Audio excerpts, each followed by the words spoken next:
Hello guys, আসসালামু আলাইকুম। কেমন আছেন সবাই? আশা করি সবাই ভালো আছেন। তো আমি আজকে রান্না করব ডিম। তো আমি 4টা ডিম নিয়েছি। এখন এইগুলোকে হালকা ভেজে নিব। তো আমি সামান্য তেল, সামান্য পরিমাণে হলুদ দিয়ে আমি এগুলাকে চুলার অল্প তাপে ভেজে নিচ্ছি, দেখতেই পাচ্ছেন। তো এখন আমার ডিম ভাজা হয়ে গেছে। এখন আমি সামান্য পরিমাণে পেঁয়াজ আর তেল দিয়ে মশলাটা ভালোভাবে কষিয়ে নেব। আপনারা যে তরকারি রান্না করেন না কেন, যত মশলা কষানো হবে ততই তরকারি খেতে ভালো লাগবে। তো আমি সর্বপরিমাণে মশলা দিয়ে এটাকে কষিয়ে নিব।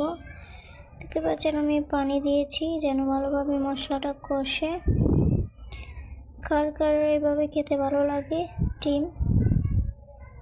তো আমি 5 মিনিট এটাকে ঢেকে রাখবো।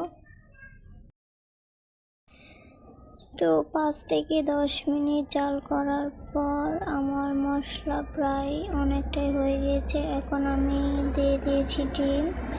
দেখতে পাচ্ছেন আমার অলরেডি 10 মিনিট পর আমার রান্না হয়ে গিয়েছে। দেখতে পাচ্ছেন তরকারি কালার কত সুন্দর। তো আপনারা যারা এভাবে রান্না করেন অবশ্যই আমার সাথে শেয়ার করবেন।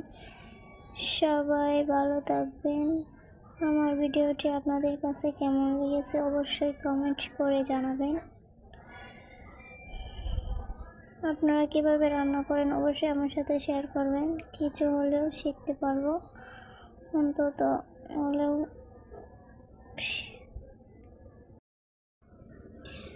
দেখতে পাচ্ছেন আমার ডিমের কালারটা কত সুন্দর হয়েছে। আমি এখন এটাকে ভালোভাবে জাল দিয়ে নিব যেন মশলা কাঁচা গন্ধ না হয়। তো আমার ভিডিওটি আপনাদের কাছে কেমন লেগেছে অবশ্যই কমেন্ট করে জানাবেন। সবাই ভালো থাকবেন, আমার জন্য দোয়া করবেন। আমি যদি কখনো বাসায় ডিম রান্না করি সবসময় এভাবেই রান্না করি। আমার এত ঝোল খেতে ভালো লাগে না। তো আপনারা কিভাবে খান অবশ্যই আমার সাথে শেয়ার করবেন। ভিডিওটি ভালো লাগলে একটা লাইক, কমেন্ট, শেয়ার, সাবস্ক্রাইব করতে ভুলবেন না। সবাই ভালো থাকবেন, সুস্থ থাকবেন। আল্লাহ হাফেজ।